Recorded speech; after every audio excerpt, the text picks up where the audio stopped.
మీరెప్పుడైనా ఇలా ఆలోచించారా? ఎందుకు నేను ప్రార్థిస్తున్నాను, కాని దేవుని సన్నిధి అనిపించటం లేదు? ఎందుకు నేను ఆరాధిస్తున్నాను, కాని లోపల ఖాళీగా ఉన్నాను? ఎందుకు ఒకప్పుడు స్పష్టంగా వినిపించిన దేవుని స్వరం ఇప్పుడు దూరంగా అనిపిస్తోంది? భయంకరమైన విషయం ఏమిటంటే, పరిశుద్ధాత్మని ఎదిరించటం ఎప్పుడూ పెద్ద పాపాలతో ప్రారంభం కాదు. అది చిన్న నిర్లక్ష్యాలతో ప్రారంభమవుతుంది. చిన్న ఆలస్యాలు, చిన్న అవవిధేయతలు, చిన్న కఠినతలు. మీరు ఇంకా చర్చికి వెళ్తూ ఉండవచ్చు. మీరు ఇంకా ఆరాధనలో చేతులు ఎత్తి ఉండవచ్చు. మీరు ఇంకా హల్లెలూయా అంటూనే ఉండవచ్చు. కాని అదే సమయంలో పరిశుద్ధాత్మ మీ హృదయ తలుపు బయట నిశ్శబ్దంగా నిలబడి ఉండవచ్చు. ఈరోజు వీడియోలో చాలామంది క్రైస్తవులు తెలియకుండానే పరిశుద్ధాత్మను ఎలా ఎదిరిస్తున్నారో వెల్లడించబోతున్నాను. ఈ సందేశం చివరి వరకూ వినండి, ఎందుకంటే ఇందులో ఒక విషయం మీ జీవితాన్ని పూర్తిగా మార్చివేయవచ్చు. 1. గద్దింపును పట్టించుకోకపోవడం. పరిశుద్ధాత్మ ఎప్పుడూ బలవంతం చేయడు. ఆయన హెచ్చరిస్తారు, కాని నిర్ణయం మీదే. మీరు తప్పు చేయబోతున్నప్పుడు లోపల ఒక చిన్న స్వరం చెబుతుంది, అది మాట్లాడకు, ఆ వీడియో చూడకు, క్షమాపణ చెప్పు, ఆ సంబంధం వదిలేయి.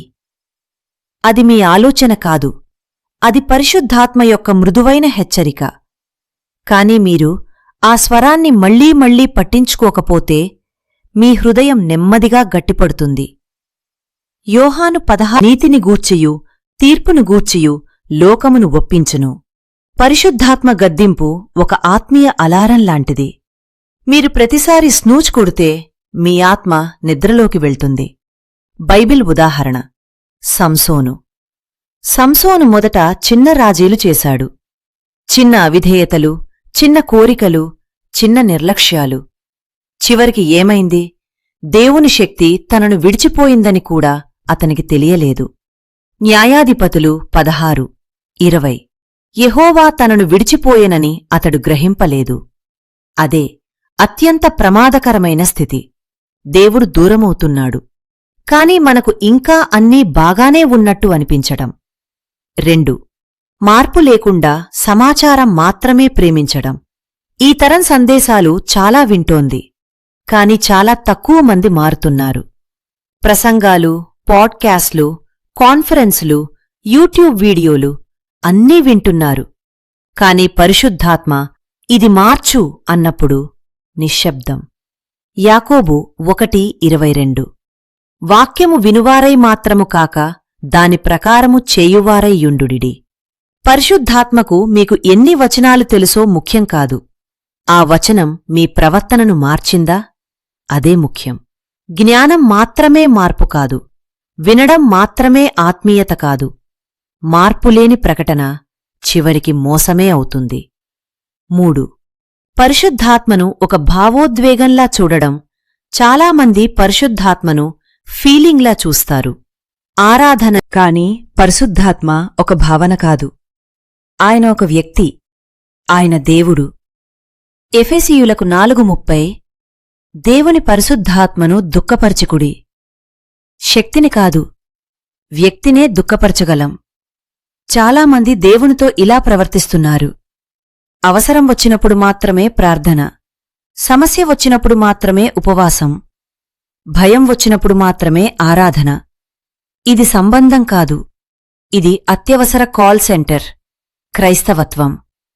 పరిశుద్ధాత్మ మీ జీవితంలో అతిథి కావాలని కాదు, నివాసి కావాలని కోరుకుంటున్నాడు.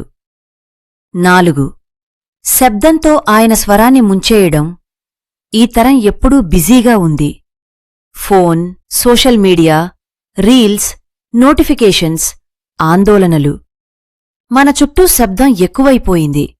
అందుకే దేవుని స్వరం వినిపించడం తగ్గిపోయింది. కీర్తనలు 46:10. నిశ్చలముగా ఉండి నేనే దేవుడనని తెలిసికొనుడి. కొన్నిసార్లు దేవుడు మీ జీవితంలో మాట్లాడకపోవడానికి కారణం ఆయన మౌనంగా ఉండడం కాదు, మీరు చాలా శబ్దంగా ఉండడం. బైబిల్ ఉదాహరణ: ఏలీయా. ఏలీయా గాలిలో దేవుణ్ణి చూడలేదు, భూకంపంలో చూడలేదు, అగ్నిలో చూడలేదు, కాని ఒక మృదువైన స్వరంలో దేవుణ్ణి అనుభవించాడు. మొదటి రాజులు 19:12. అగ్ని తరువాత మెల్లని సన్నని స్వరము వినబడెను. మీరు ప్రతిరోజు ప్రపంచ శబ్దంతో నిండిపోతే ఆ మృదువైన స్వరం ఎలా వినిపిస్తుంది? కొన్నిసార్లు మీరు చేయగల అత్యంత ఆత్మీయమైన పని ఫోన్ ఆఫ్ చేయడం. మీరు చేయగల అత్యంత ఆత్మీయమైన పని ఫోన్ ఆఫ్ చేయడం. 5. క్షమించకుండా చేదుతనంతో జీవించడం. మీరు ప్రార్థిస్తున్నా లోపల కోపం దాచుకుని ఉంటే మీ హృదయం పరిశుద్ధాత్మకు మూసుకుపోతుంది. ఎఫెసీయులకు 4:31-32 వరకు. సర్వవిధమైన చేదుతనమును, కోపమును తొలగించుడి, ఒకరినొకరు క్షమించుకొనుడి. చేదుతనం ఒక గోడ. పరిశుద్ధాత్మ ఇంకా మాట్లాడుతూనే ఉంటాడు, కాని ఆ గోడ మీ స్పర్శను అడ్డుకుంటుంది. నిజజీవిత ఉదాహరణ. చాలామంది ఇలా అంటారు, నేనెందుకు ప్రార్థనలో దేవుణ్ణి అనుభవించడం లేదు? కాని వాళ్లు సంవత్సరాలుగా ఎవరో ఒకర్ని హృదయంలో శిక్షిస్తున్నారు. క్షమించటమంటే వాళ్లు సరైనవారు అని కాదు, మీ హృదయాన్ని విడుదల చేయటం. క్షమించని హృదయం ఎప్పుడూ భారంగా ఉంటుంది. 6. పరిశుద్ధాత్మ మార్గదర్శకత్వం లేకుండా జీవించటం. చాలామంది దేవుణ్ణి చర్చిలో మాత్రమే కోరుకుంటారు, కాని జీవిత నిర్ణయాల్లో కాదు. డబ్బు విషయంలో తమ తెలివి, సంబంధాల్లో తమ భావాలు, కెరియర్లో ప్రపంచ జ్ఞానం. తర్వాత సమస్యలు వచ్చినప్పుడు మాత్రమే, దేవా నన్ను రక్షించు. యోహాను 16:13. సత్యస్వరూపియగు ఆత్మ వచ్చినప్పుడు ఆయన మిమ్మును సమస్త సత్యములోనికి నడిపించును. సమస్తం అంటే ప్రతి విషయం. పరిశుద్ధాత్మ ఆదివారం దేవుడు మాత్రమే కాదు, ఆయన సోమవారం నిర్ణయాల్లో కూడా దేవుడే. 7. ఆయన అద్భుత కార్యాలను ఆర్పివేయటం. కొంతమంది ప్రతి అద్భుత విషయాన్ని ఎగతాళి చేస్తారు. ప్రవచనం, భాషలు, దర్శనాలు, విమోచనం. అవును, మోసాలు ఉన్నాయి, కాని ప్రతి అద్భుతం మోసం కాదు. 1 తెస్సలోనీకైలకు 5:19-20 వరకు. ఆత్మను ఆర్పివేయకుడి, ప్రవచనములను తృణీకరింపకుడి. భయం వివేచన కాదు. సమతుల్యత అంటే అద్భుతాలను తిరస్కరించటం కాదు, దేవుని వాక్యంతో వాటిని పరీక్షించటం. అగ్నివల్ల కొంతమంది కాలిపోయారని చెప్పి మీ ఇంట్లో ఎప్పటికీ అగ్ని వెలిగించకపోతారా?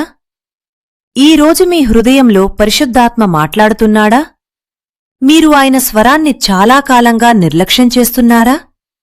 మీరు ఆత్మీయంగా ఎండిపోయారా? మీరు ప్రార్థిస్తున్నా లోపల ఖాళీగా అనిపిస్తున్నదా? అయితే ఈరోజు తిరిగి రావడానికి రోజు. పరిశుద్ధాత్మ పరిపూర్ణ మనుషులను వెతకటం లేదు, స్పందించే హృదయాలను వెతుకుతున్నాడు. ఇప్పుడే ఇలా ప్రార్థించండి. పరిశుద్ధాత్మ, నేను మిమ్మల్ని నిర్లక్ష్యం చేసిన చోట్ల క్షమించండి. మళ్లీ మీ స్వరాన్ని వినే హృదయాన్ని ఇవ్వండి. నా గర్వాన్ని విరగదీయండి. నా హృదయాన్ని మృదువుగా చెయ్యండి. నా జీవితాన్ని మళ్లీ మీ అగ్నితో నింపండి. యేసునామంలో ఆమేన్. ఆఖరిగా గుర్తుంచుకోండి, పరిశుద్ధాత్మ ఎప్పుడూ అరవడు. అందుకే ఆయన స్వరాన్ని కోల్పోవడం చాలా సులభం. కాని మీరు ఆయనను మళ్లీ వెతికితే ఆయన ఇంకా మాట్లాడడానికి సిద్ధంగా చేస్తారు. ప్రవచనం, భాషలు, దర్శనాలు, విమోచనం. అవును, మోసాలు ఉన్నాయి, కాని ప్రతి అద్భుతం మోసం కాదు. 1 తెస్సలోనీకైలకు 5:19-20 వరకు. ఆత్మను ఆర్పివేయకుడి, ప్రవచనములను తృణీకరింపకుడి. భయం వివేచన కాదు. సమతుల్యత అంటే అద్భుతాలను తిరస్కరించటం కాదు, దేవుని వాక్యంతో వాటిని పరీక్షించటం. అగ్నివల్ల కొంతమంది కాలిపోయారని చెప్పి మీ ఇంట్లో ఎప్పటికీ అగ్ని వెలిగించకపోతారా? ఈరోజు మీ హృదయంలో పరిశుద్ధాత్మ మాట్లాడుతున్నాడా? మీరు ఆయన స్వరాన్ని చాలా కాలంగా నిర్లక్ష్యం చేస్తున్నారా? మీరు ఆత్మీయంగా ఎండిపోయారా? మీరు ప్రార్థిస్తున్నా లోపల ఖాళీగా అనిపిస్తున్నదా? అయితే ఈరోజు తిరిగి రావటానికి రోజు. పరిశుద్ధాత్మ పరిపూర్ణ మనుషులను వెతకటం లేదు, స్పందించే హృదయాలను వెతుకుతున్నాడు. ఇప్పుడే ఇలా ప్రార్థించండి. పరిశుద్ధాత్మ, నేను మిమ్మల్ని నిర్లక్ష్యం చేసిన చోట్ల క్షమించండి. మళ్లీ మీ స్వరాన్ని వినే హృదయాన్ని ఇవ్వండి. నా గర్వాన్ని విరగదీయండి. నా హృదయాన్ని మృదువుగా చెయ్యండి. నా జీవితాన్ని మళ్లీ మీ అగ్నితో నింపండి. యేసునామంలో ఆమేన్. ఆఖరిగా గుర్తుంచుకోండి, పరిశుద్ధాత్మ ఎప్పుడూ అరవడు. అందుకే ఆయన స్వరాన్ని కోల్పోవటం చాలా సులభం. కాని మీరు ఆయనను మళ్లీ వెతికితే ఆయన ఇంకా మాట్లాడడానికి సిద్ధంగా ఉన్నాడు.